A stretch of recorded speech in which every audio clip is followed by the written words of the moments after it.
Part 2 of the ranting and ravings of a diary of a griever named John Weaver, which is me. So, I'm still dealing with my dog driving me crazy at this point.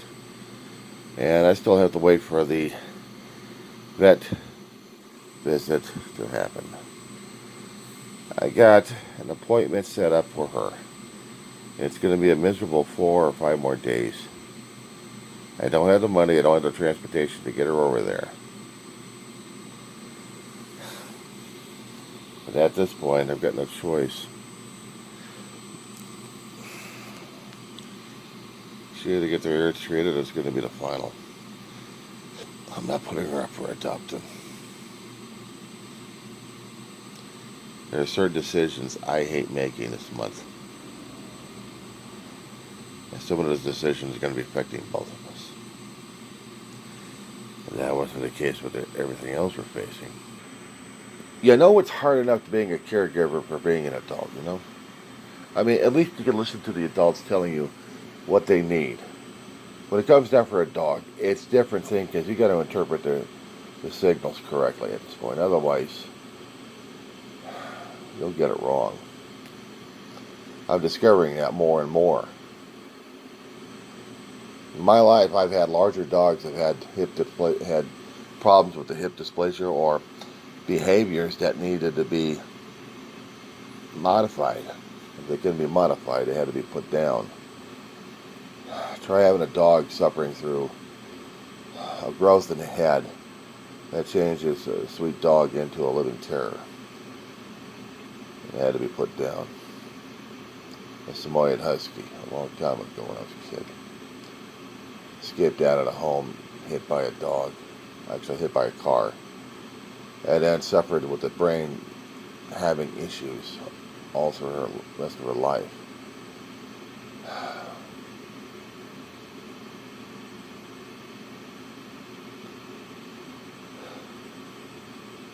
Or dealing with another dog that gets hit and run. You have to take the dying corpse to the animal hospital and have it declared. That's your best bud. Or even one with a stroke that you couldn't even help for a day or two. Yeah, dealing with dogs at the end of their lives is the hardest damn thing for a dog owner to go through.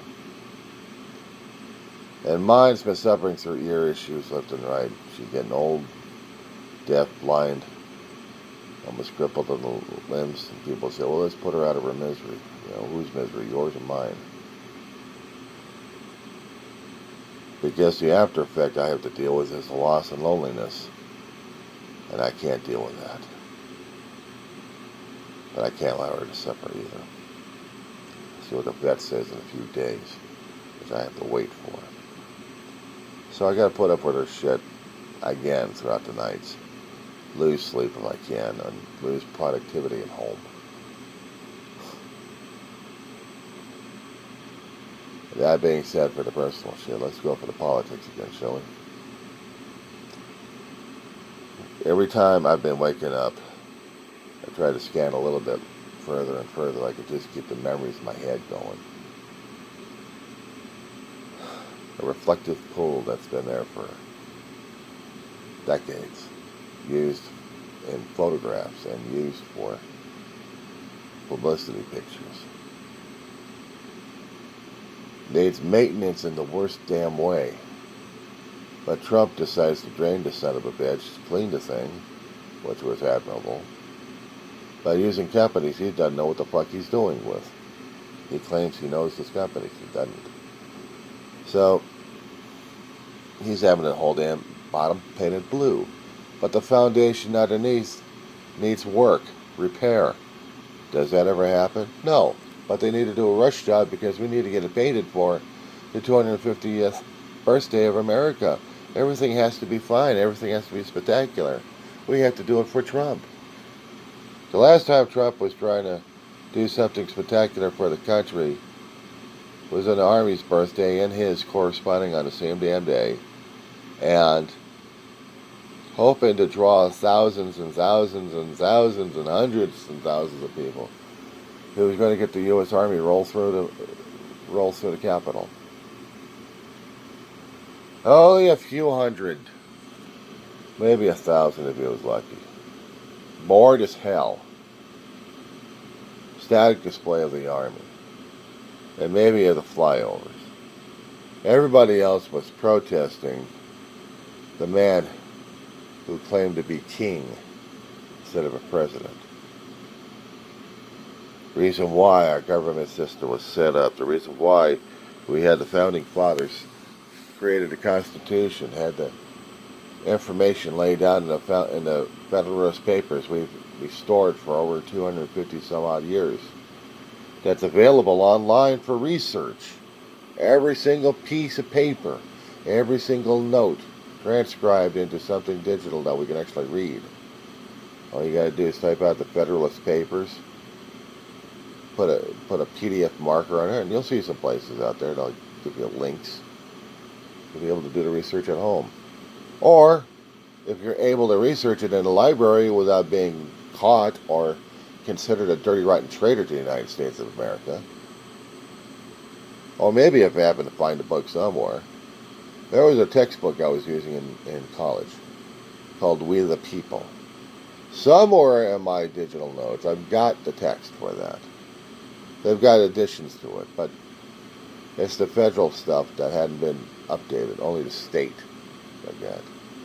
And this particular book was needed because it has a hell of a lot of information, including the damn Federalist Papers that have the basis of our country's government system, on how the founding fathers had worked out carefully with weeks of arguments how the country should be run. It's something that wasn't parliamentary that England had. No king, no House of Commons or Lords. No, we had two chambers, one dealing with Senate and the House of Representatives, the second one. They called it the cup and saucer. And the cup and saucer was, the cup had all the hot, volatile energy, while the saucer below was supposed to be cool. Senate's had a longer term, but the hot ones, the House of Representatives, about 2 to 4 years, somewhere in that time zone. So they had to keep running for re-election all the damn time. Constantly. But also trying to get votes for bills to be passed. Bills are supposed to be helping out the citizens, or actually helping out the people who come into the country and live in the country. We got that screwed up. Conservative people want a certain viewpoint and mindset that only their brains can comprehend, and they wanted everybody else to just be like them. My God, it's Westboro Baptist Church all over again. They keep saying that they want Christian nationalists. People who follow Christ are nationalists. What the fuck does that mean in the first place? They gotta be following Christ and yet don't even read the damn Bible. They read little sections and think that's about it. They don't read the whole damn thing to understand. They don't want to. They want to piecemeal everything, and everybody else follows piecemeal, and everybody be stupid and ignorant about everything. Yet the people who know more are protesting. And they're trying to tell them to knock the shit out. But their elected officials ain't following it. So, yeah, I blame Congress for this one. Both Democrats and not to mention all the Republicans. Both chambers. And in the executive branch and the court systems. Because throughout the years, throughout the decades, we have allowed this to happen on our watch. We have a conservative judge, a chief justice, who wants the world in his viewpoint, at least his viewpoint, his world, the United States. He didn't like voting rights. He wants it back in the Jim Crow era. So I've been told from everybody else, but I believe it. I believe it. Voting against the voting rights that actually endowed everybody to have rights to vote and the ability to do so. The right of voting was given in the Constitution. It wasn't given federal powers, it was given state powers. But now the states who have got conservatives in there want everything controlled in one and only one party. So what are we, the Nationalist Socialist Party again? Are we now the Nazis? 1930s, that's what the fuck happened. They got discouraged with the First World War, and because you had a lunatic who wasn't German, but Austrian, yelling and screaming at people that everyone else is their fault and not the German people's fault. That they got dirty, rotten traitors called Jewish people. The Jews. Blame the Jews for everything. Jail them. Do things. Kill them. Murder them. Gas them. Shoot them. See, the algorithms of our time right now, the AIs, for Google, for YouTube, for social media platforms, don't want to hear this shit. Don't want to know this shit. Don't want to pass around this shit because we're repeating ourselves. We're back in the earliest 20th century here, trying to kill ourselves off one way or another and deny people rights. You're black, you're fucked. You're brown, you're fucked. You're not Christian, you're fucked. You're religion, but you're white, guess what? You're fucked. Put it in plain language. You're fucked. It doesn't matter if you're a birthright citizen or naturalized. Naturalized goes first. Naturalized gets to be harangued by ICE agents. Our own very version of Nazi Party. Brown shirts, black boots, or jackboots they called them. So we've got that going. And we get to listen to all the politicians' bullshit. That prices are going to get better. They're going to get better. They're lower. They're this. They're that. And I'm seeing their lying eyes, and I'm seeing their damn smiles, and trying to show how. Oh, don't you understand? We're doing this for you guys. No, you're not. You're doing it for your own fucking pockets. You always have been. Trading, insider trading, always been illegal as hell, and yet we got these politicians who are trading shit left and right. They're trying to make money for themselves more than what a government stipend would work. They ought to try living on the shit we deal with Social Security. Oh, I'm sorry, we're going to get rid of that, aren't we? Put in privatization, put it in the stock market, and the bigger boys get to have more of the profit out of our pockets, make us poor and shit. Well, we can't help it. We're dumb, aren't we? We voted these assholes in, so therefore we get to pay the price. You see me, I'm not thumping on anything just yet. I'm not yelling, I'm not screaming, I'm not trying to make a laugh or a guffaw at this point over here. I'm just telling it to you straight in the face. I am.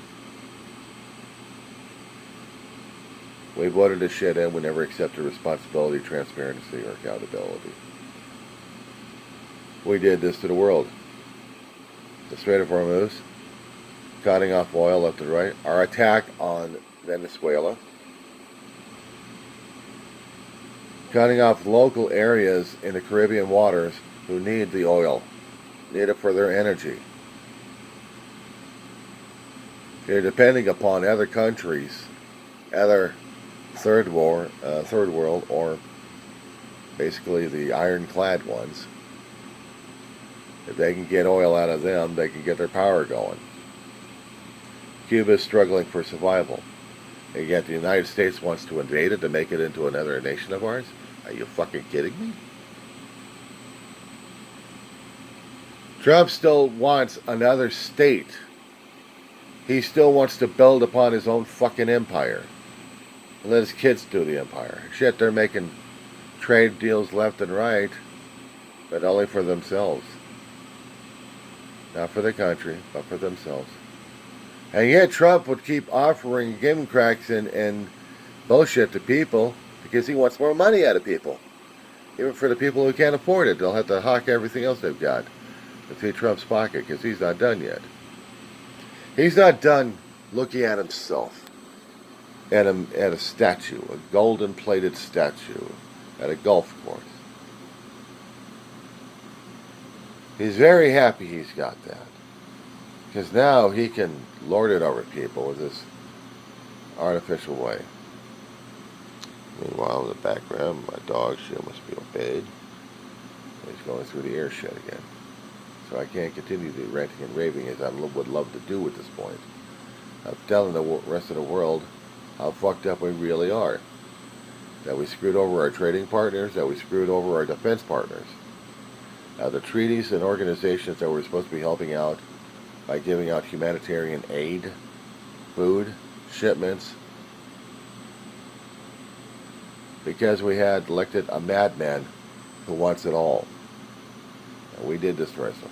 We had put ourselves into the history books where the United States had turned from a hero coming out of World War I and World War II and trying to be the world's negotiator and superpower into the world's Bond villain.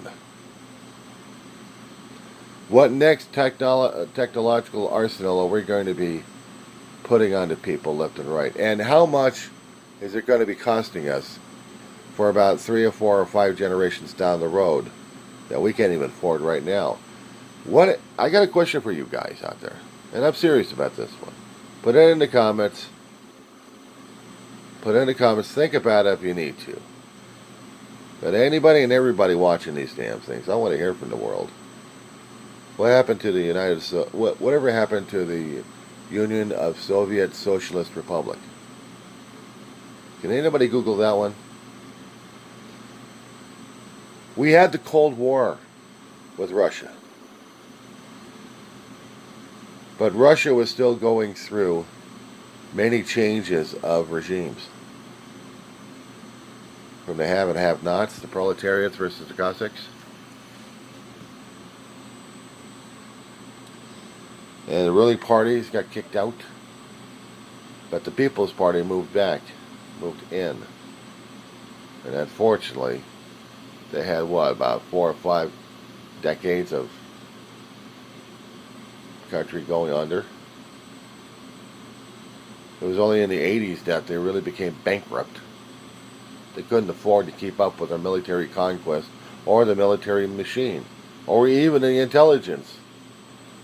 Their intelligence networks that they actually had, spying on their own people. And they had to change because the people forced them to change. They couldn't deal with it. Europe, who had been under the constant threat of the USSR, changed as well. Baltic states earned and developed more of their own culture, more and more before the Soviets were getting into it. The Russian Empire wants to rebuild itself. Putin wants his USSR again. He wants his iron boot on everybody. Because he likes the power, because he's a fucking bully. He's the same age or maybe a little bit older than Trump, I think. All these other regimes have got the iron boots. People have to do the revolutions to overthrow these people, but then have to be careful for the other people they're putting back into office to make sure they're not going to have the same damn mistakes all over again. I wish I could say more, but I got a dog to take care of. That being said,